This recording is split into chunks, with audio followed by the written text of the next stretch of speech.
Sir. बच्चों आज height and distance के क्लास 10 के बच्चों के लिए फर्स्ट पार्ट के आगे का वीडियो मैं आप लोगों को देने जा रहा हूं, और आप लोग चैनल को अधिक से अधिक सब्सक्राइब करके बच्चों ज़्यादा से ज़्यादा लोगों में शेयर करिए। और चैनल सब्सक्राइब करने के बाद आप वीडियो देखें और समझने के लिए बेहतर है वीडियो को आराम से ध्यान से 2 बार देखें। और जब आप वीडियो को देख करके अपना टाइम दे सकते हैं, वीडियो को देखने के लिए, समझने के लिए, प्रश्नों को आप अपना टाइम देते हैं, तो प्लीज़ लाइक जरूर दिया कीजिए। आपके लाइक से थोड़ा सा उत्साह बढ़ता है, तो नए वीडियो बनाने का मन करता है, और आप लोग लाइक ज़्यादा से ज़्यादा किया कीजिएगा। तो आपको फर्स्ट वीडियो में क्वेश्चन नंबर 3 तक के क्वेश्चन मैंने दिए थे। अब क्वेश्चन नंबर 4 में आपका प्रश्न आ रहा है, भूमि के एक बिंदु से, भूमि पर कोई एक बिंदु है, मान लिया ये भूमि है हमारी, भूमि के एक बिंदु से जो मीनार के पाद बिंदु से 30 मीटर की दूरी पर है। कोई मीनार है और उसके पाद बिंदु से 30 मीटर। अब मीनार बड़ी भी हो सकती है, मीनार छोटी भी हो सकती है। तो ये मीनार मान लिया आपने, ये एक मीनार है और मीनार के पाद बिंदु से कितनी दूरी पर है, 30 मीटर की दूरी पर है। ये दूरी आपकी दी गई है 30 मीटर। उसके बाद कह रहा है कि मीनार के शिखर का जो उन्नयन कोण बन रहा है, अब यहां से मीनार के शिखर को देखना है, तो उन्नयन कोण 30 अंश। तो मैंने पहले आप लोगों को बताया कि जब 45 अंश का कोण दिया होगा तो लगभग ये बराबर ही बनाएंगे, ये बराबर आप खींच दीजिए, कोई नाम की जरूरत नहीं है। और जब 45 अंश से बड़ा कोण हो तो आपका लंब बड़ा होगा, आधार छोटा होगा। 45 अंश से छोटा कोण हो तो आधार बड़ा हो जाएगा, लंब छोटा हो जाएगा। यानी 30 अंश का कोण तक आप लोग आप ऐसे रखें, यानी ऊपर बिल्कुल नीचे जरूरत नहीं। तो यहाँ से इसका एंगल बन रहा है 30 डिग्री। तो ये आपकी भूमि हो गई, और भूमि पर एक बिंदु है, उस बिंदु से एक मीनार को देखा जा रहा है। मीनार के पाद बिंदु से भूमि की बिंदु पर स्थित बिंदु की दूरी है 30 मीटर, और ये आपकी मीनार है। पूछ रहा है मीनार की ऊंचाई क्या होगी, ये आपसे पूछा जा रहा है। मान लिया मीनार कोई भी है, इसकी ऊंचाई h मीटर है। तो आप देखें, जैसा मैंने अपने पहले वीडियो में बताया था कि जो आपको जानना है उसको, और जो ज्ञात है उसको, उन 2 साइड को आपको ट्रायंगल में ले लेना है, 90 डिग्री ट्रायंगल में। और 90 डिग्री ट्रायंगल में जब आपने इसको ले लिया तो आपको ये देखें कि एंगल के सामने, 90 एंगल के सामने का जो होता है वो आपका हाइपोटेनस यानी कर्ण होता है, और जो एंगल होता है वो हमेशा बेस लाइन पर होता है। तो ये बेस लाइन हो गई, तो ये आपका परपेंडिकुलर यानी लंब हो गया। तो लंब ज्ञात है और आधार ज्ञात है। तो लंब और आधार से संबंधित कौन सा त्रिकोण की अनुपात है, tan का आप लोग करेंगे। तो इसमें सिर्फ आपको कर देना है कि त्रिभुज ABC में मीनार आपकी कौन है, AB बराबर h मीटर, ये मान लिया हमने। और क्षैतिज दूरी कितनी है, क्षैतिज दूरी आपकी है कितनी, 30 मीटर। प्रश्नों को लिखना और लिखित करना भी आप सीखिए। उन्नयन कोण आपका है, उन्नयन कोण नीचे से ऊपर जब देखते हैं उन्नयन, ऊपर से नीचे देखते हैं तो अवनमन। उन्नयन कोण आपका कोण है APB, वो कितना है 30 डिग्री। तो आप लिख सकते हैं इसलिए tan 30 डिग्री इक्वल टू, पहले आप साइड का नाम लिखें, AB अपान PB। AB की वैल्यू कितनी है, h मान ली गई, और ये 30। इधर tan 30 का मान 1/√3 h अपान 30, क्रॉस मल्टीप्लाई कर दीजिए, h इक्वल टू आ गया 30/√3 मीटर। अब आप देखें कि 3 से 30 कटेगा, तो आपको बच्चों करना क्या है, इसको 3 बनाना है। तो इसके लिए √3 का √3 से मल्टीप्लाई हो जाएगा तो 3 हो जाएगा। इससे हमने क्या किया, √3 में नीचे √3 से मल्टीप्लाई किया। अगर नीचे करेंगे तो ऊपर बेटा करना पड़ेगा। तो ये हो गया 30/√3 अपान √3 का 3 से डिवाइड कर दीजिए 10/√3 मीटर। ये आपकी मीनार की ऊंचाई हो गई। आप चाहें तो इससे ऐसे लिख सकते हैं, इसका मान होता है 1.732 मीटर। तो मल्टीप्लाई करेंगे 10 से, तो 0 आपका एक स्थान पीछे हो जाएगा। तो आप इतना भी आंसर दे सकते हैं। ये आपकी मीनार की ऊंचाई हो गई। अब आप, ये आपका था क्वेश्चन नंबर 4। अब आप नेक्स्ट क्वेश्चन देखें। अगला क्वेश्चन आपसे पूछा जा रहा है, नेक्स्ट क्वेश्चन में कह रहा है, भूमि से 60 मीटर की ऊंचाई पर एक पतंग उड़ रही है। कितनी मीटर ऊंचाई पर, 60 मीटर ऊंचाई। पतंग में लगी डोरी को अस्थायी रूप से भूमि के एक बिंदु से बांध दिया गया। भूमि के साथ डोरी का झुकाव 60 अंश। अब यहाँ पर देखिए डोरी का झुकाव 60 अंश है, तो जाहिर है कि आपकी परपेंडिकुलर अधिक होगी और बेस लाइन छोटी होगी। तो यहाँ पर हमने ले लिया, बेस लाइन को छोटा ले लिया, ये मान लिया यहाँ पर P पर आपकी पतंग है, इस जगह पर आपकी पतंग है, इस जगह आपकी P पतंग हो रही है और घूम से ये दूरी आपने ले ली। तो ये मान लिया Q है और ये मान लिया O, इस बिंदु पर इसको बांध दिया गया है। तो बोल ये रहा है कि यहाँ से इसका जो एंगल बन रहा है वो कितने डिग्री का बन रहा है, 60 डिग्री का बन रहा है। तो और इसकी ऊंचाई जो दी गई है वो 60 मीटर दी गई है। तो पूछ ये जा रहा है कि डोरी की लंबाई कितनी है। डोरी की लंबाई यानी ये डोर है आपकी, ऐसे तो पतंग बनी हुई है, यहाँ से इसको बांध दिया गया घूम से। तो फिर एक बार कि एक पतंग हो रही है वो घूम से 60 मीटर की ऊंचाई पर है। अब पतंग की जो डोर है वो बेटा सीधे नहीं, ऐसे नहीं पतंग की डोर चली जाएगी, पतंग की डोर तिरछा रहेगी।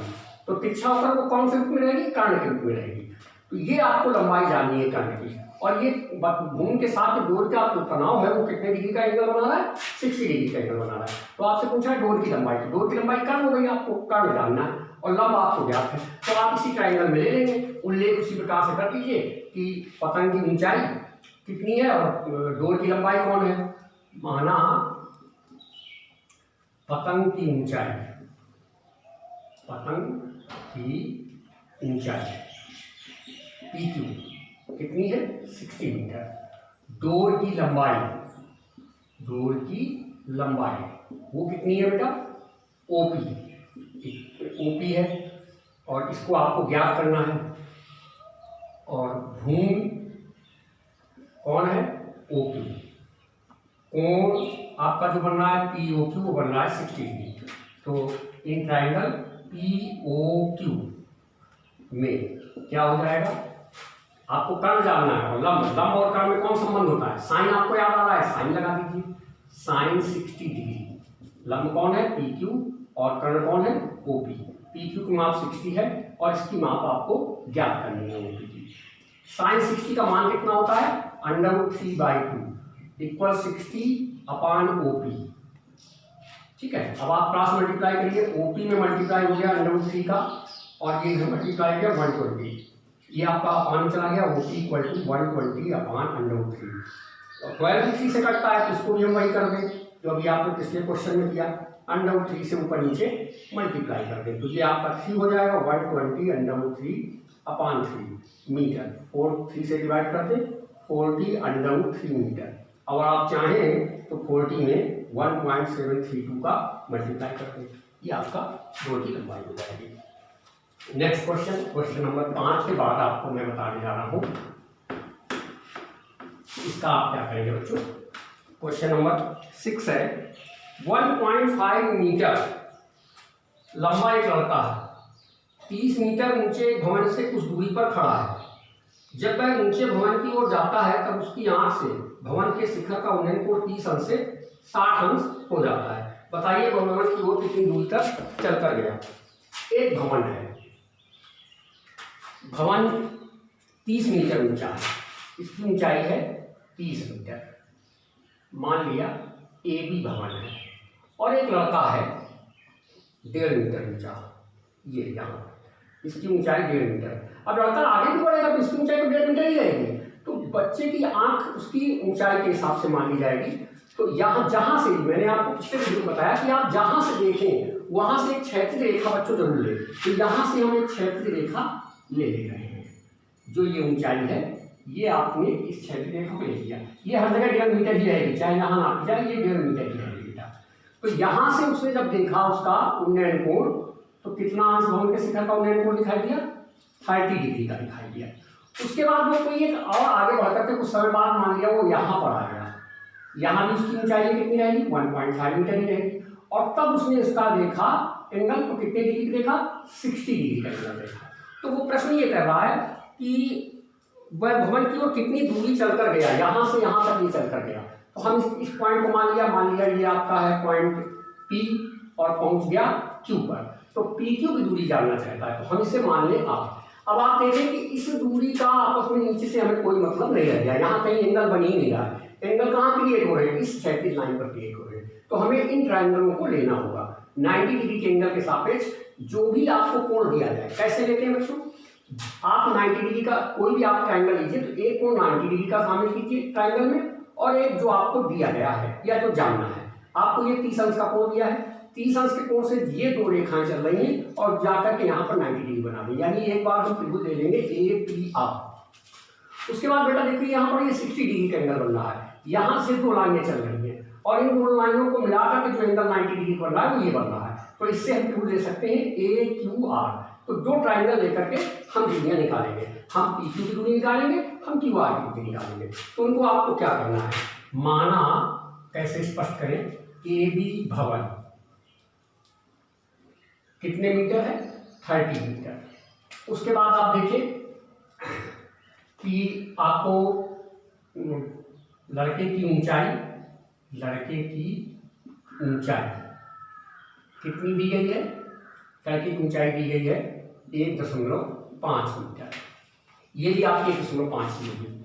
तो लड़के की ऊंचाई जब 1.5 मीटर है जो कि आपकी यानी BR के बराबर है, तो आप सोचें आप जब ये ट्राइंगल ले रहे हैं 30 डिग्री से भी ले रहे हैं तो आपको ये ऊंचाई लग रही है, 60 डिग्री से ट्राइंगल ले रहे हैं तो ये ऊंचाई लग रही है, यानी AR लग रही है। तो आपको AR जानना है।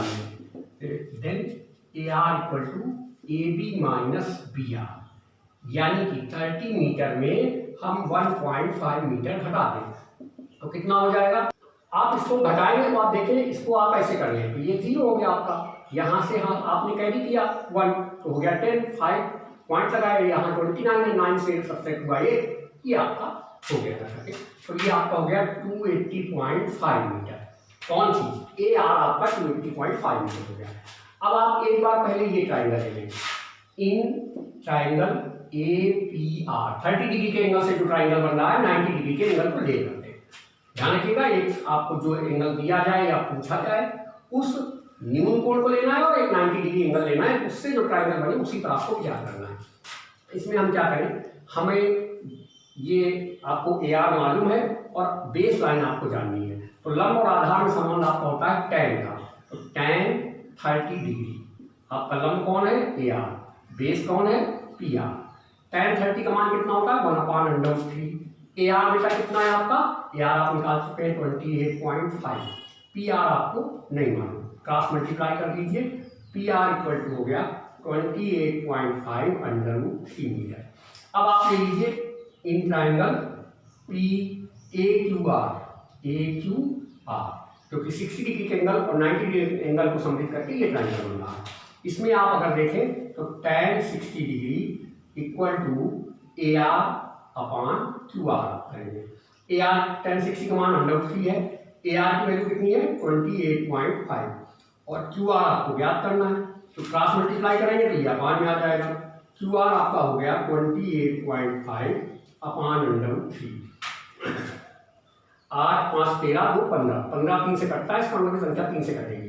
तो आप इसमें क्या कीजिए, वही √3 से ऊपर नीचे मल्टीप्लाई कर दीजिए, √3 तो ऊपर हो गया 28.5√3/3, 3 से डिवाइड कर दीजिए। QR आपका हो गया 3 से करेंगे 3 9 या 27 और बचा आपका 1, 3 5 या 15 और ये √3 आपका ऐसे रह गया, ये आपका कट गया, इतने मीटर ये हो गया। तो अब आप देखिए, आपको PR मालूम हो गया, QR मालूम हो गया, आपको ये गैप जानने को कह रहा था, कितनी दूर चल करके गया। जब आपका एंगल 30 से 60 हो गया तो उसने कितनी दूरी तय की। तो PQ अगर आपको जानना है, PQ इक्वल टू तो PR से QR को आप सब्ट्रैक्ट कर देंगे। तो PR कितना है बेटा, PR आपका था 28.5√3 और QR कितना है 9.5√3। ठीक है, अब इसको अगर सब्ट्रैक्ट करेंगे, आपको अगर समझ में कम आ रहा है तो आप अलग से ऐसे सब्ट्रैक्ट कर लीजिएगा। √3 आपका बना ही रहेगा। एक तरीके से मान लीजिए ये इतने का है तो इनको घटाना है आपको, तो वो बना ही रहेगा आपका। ये आपका 0 हो गया पॉइंट, यहाँ 18 में 9 गया 9, यहाँ 1, तो कुल मिला के आ गया 19.0√3 यानी कि 19√3 मीटर। और आप चाहें तो 19 में 1.732 का मल्टीप्लाई करा दें। तो इस तरीके से ये आपकी कितनी दूरी उसने तय की आपको निकल आएगा। आपको बाद में आंसर लिख देना है कि बालक लड़के द्वारा चली गई दूरी बस 19√3 मीटर हो गया। नेक्स्ट क्वेश्चन देखते हैं। बच्चों वीडियो को अच्छे से ध्यान से आराम से देखें, बहुत इत्मीनान के साथ, आपको बहुत अच्छे से सवाल समझ में आ जाएंगे। और लाइक जरूर किया कीजिए, आप वीडियो देखने में टाइम देते हैं और लाइक करने में आपका 1 सेकंड का समय भी नहीं लगता, इसलिए लाइक जरूर किया कीजिए। अगला क्वेश्चन है आपका, भूमि के एक बिंदु से एक 20 मीटर ऊंचे भवन के शिखर पर, भूमि पर एक बिंदु है, उस बिंदु से 20 मीटर ऊंचा भवन के शिखर पर लगी एक संचार मीनार के तल और शिखर का उल्लेख करो। मतलब कम एक मीनार है, एक आपकी मीनार है, ये मीनार हो गई आपकी, ठीक है, ये आपकी मीनार हो गई। और इस मीनार के शिखर पर एक कोई संचार का टावर लगा हुआ है, संचार का टावर लगा हुआ है आपका। और इसमें जब उसने कहा कि भूमि के एक शिखर से, भूमि के एक बिंदु से 20 मीटर नीचे भवन के शिखर पर, भवन ये है मान लिया ए बी भवन है, ए बी भवन है, इसकी ऊंचाई दी गई है 20 मीटर, ये यहाँ से यहाँ तक की ऊंचाई, और शिखर पर एक संचार मीनार के तल और शिखर के उन्नयन कोण, और ये यहाँ पर मान लिया ये संचार का टावर लगा हुआ है जिसकी ऊंचाई मान लिया h मीटर है। तो शिखर अब कह रहा है एक भूमि पर एक बिंदु लेना है, और बिंदु से संचार मीनार के तल और शिखर के उन्नयन कोण, तल का कोण 45 संचार मीनार जो टावर है, शिखर पर लगे एक संचार मीनार के तल, भवन है, भवन के ऊपर संचार मीनार, संचार मीनार का तल ये है और शिखर ये है, तो तल वहां है जहां मीनार का शिखर है, वहीं टावर का तल है। तो इस जगह का कोण 45 अंश बन रहा है। तो आपको जैसे बताया गया कि ऊंचाई और मतलब लंब और आधार दोनों आपको बराबर बना के दिखाने हैं जब आपका कोण 45 अंश हो। तो हम ये आपका आधार ले लिया हमने, लगभग उतनी ही ऊंचाई का, और यहाँ से इसको दिखाया, ये आपका हो गया 45 अंश का कोण। ठीक है, आपको अनुमानित बनाना है, कोई बहुत नाप के कोशिश ये करनी कि ये बराबर बनाइए तो 45 अंश का कोण है।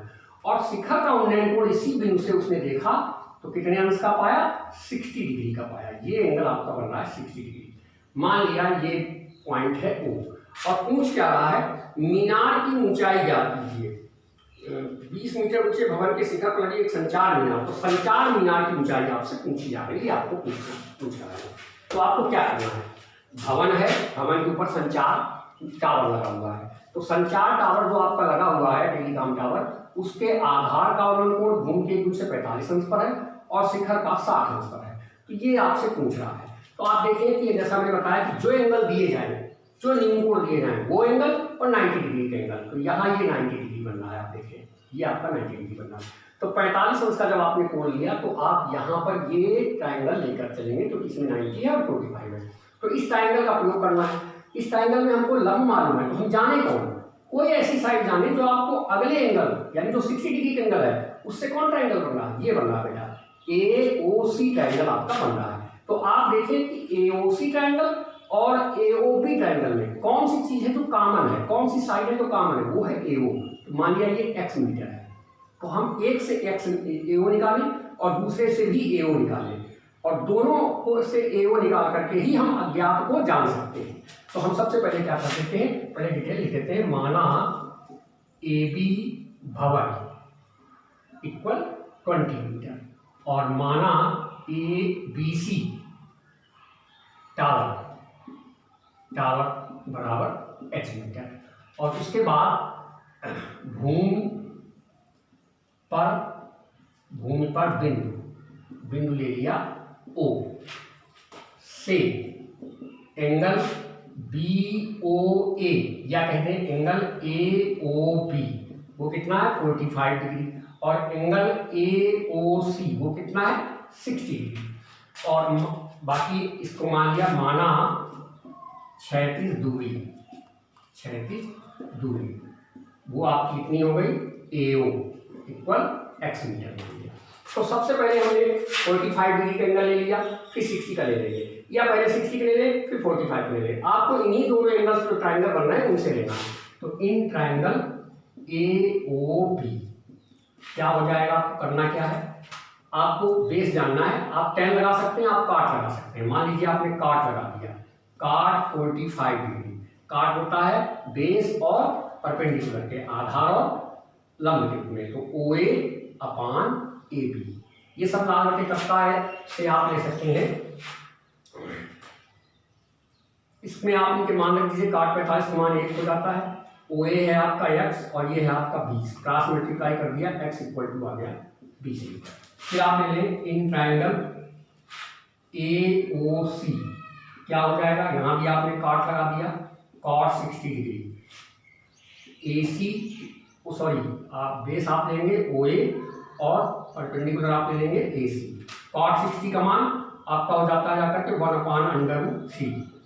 इसके बाद आप देखें आपका OA है x और AC कितना है 20, क्रॉस मल्टीप्लाई कर दीजिए, x इक्वल टू आ गया 20/√3 मीटर। अब ये देखिए ये आपका 3 से नहीं कर रहा है, तो ये आपको ऐसे करना है। तो ये आपको जानना है इसमें, और ये आपका AC आपका बेटा गड़बड़ हो गया है। AC आपका है कितना, AC का मतलब हो गया करके यहाँ ध्यान दीजिएगा, AC का मतलब हो गया AB प्लस BC। तो AB कितना है 20 और BC कितना है h। अब आप क्रॉस मल्टीप्लाई करिए तो x इक्वल टू हो गया 20 प्लस h/√3। ये आपका मान प्राप्त हुआ। तो ये भी x की वैल्यू है, ये भी x की वैल्यू है, दोनों वैल्यू x के, दोनों को इक्वल कर दीजिए। तो 20 equal 20 plus h/√3, cross multiply कर दीजिए, 20/√3 इक्वल 20 प्लस h, 20 इधर ले आइए, 20/√3 माइनस 20 इक्वल टू h। तो h इक्वल टू 20 कॉमन ले लीजिए, √3 माइनस 1, आप √3 का मान रख दीजिए 1.732 माइनस 1। तो 1 ये दशमलव के पहले वाले कैंसिल हो जाएंगे, घट जाएंगे, तो बचेगा 0.732 मीटर। मल्टीप्लाई कर दीजिए, 0 2 2 जा 4, 2 3 जा 6, 2 7 जा 14, और कितने अनुपात दशमलव 3 अनुपात। तो आपको इस तरीके से प्राप्त हो गई टावर की ऊंचाई। टावर की ऊंचाई बेटा आपको मिल गई, टावर की ऊंचाई कितनी आ गई, टावर की ऊंचाई आ गई 14.64 मीटर।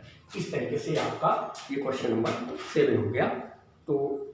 तो बच्चों आपको आज मैंने कुछ क्वेश्चंस आपको हाइट एंड डिस्टेंस के बताए हैं। नेक्स्ट वीडियो में आपको और भी क्वेश्चन बता दूंगा, और मैं आशा करता हूँ आपको वीडियो अच्छे से समझ में आएगा। और आप लोग चैनल को सब्सक्राइब करें, शेयर करें और लाइक जरूर दिया कीजिए। लाइक करने में सिर्फ आपका 1 सेकंड लगता है, और आपके लाइक से हमारा उत्साह बढ़ता है। तो हम नेक्स्ट वीडियो आपको जल्दी बना कर देंगे अगर आप अधिक से अधिक लाइक देंगे। Okay, thank you.